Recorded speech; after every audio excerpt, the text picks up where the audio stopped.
كيكات فرديين بمذاقات مختلفه بكريمه رائعه. خليكم معايا نشوفوا الوصفه. 2 ديال البيضات بدرجه حراره المطبخ، فاني، كاس اللارب ديال السكر حبيبات يعادل 125 غرام. نخلط مزيان البيض مع السكر والفاني حتى اللون ديالهم يرجع ابيض.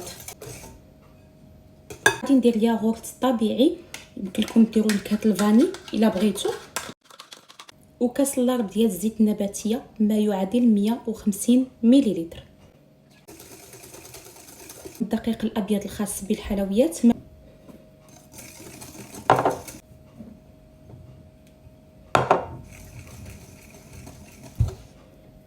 الخليط دخل 2 الكيسان ديال الدقيق الخاص بالحلويات ما يعادل 200 غرام.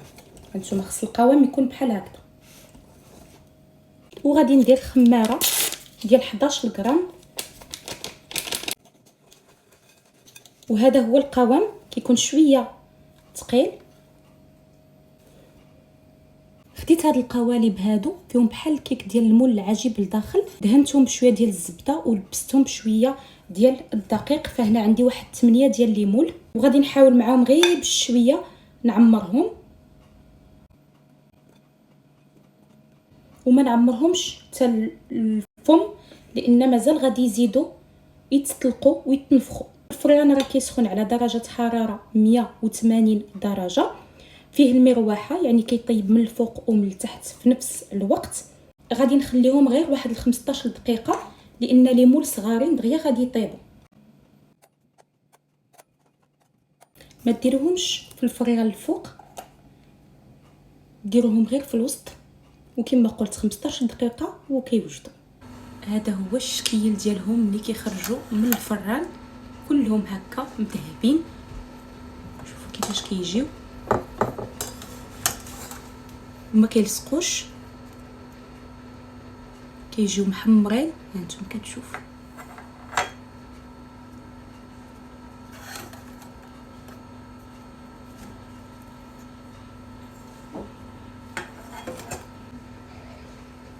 بحال هكذا. بالنسبه للكريمه اللي غادي نعمر بها، فكريمه الكاسترد او الكريم باتيسير بثلاثه النكهات، وغتلقاوها في الفيديو اللي قبل من هذا. هانتوما كنعمر هكا الداخل،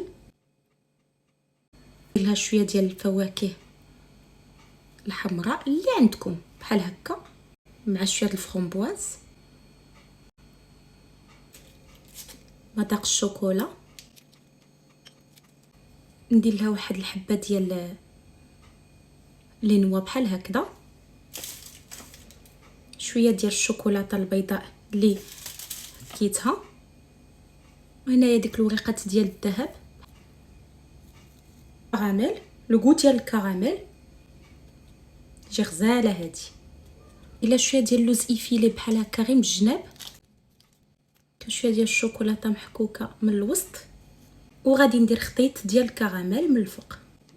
ومن بعد تزيين الشكل ديالهم تيجي بحال هكذا، تيجيو راقيين زوينين. وكما تعودنا ضروري نحلو نشوفوا الداخل كيفاش كيجي هشاش وزوينين اكثر من رائعه، بكريمه كتذوب في الفم.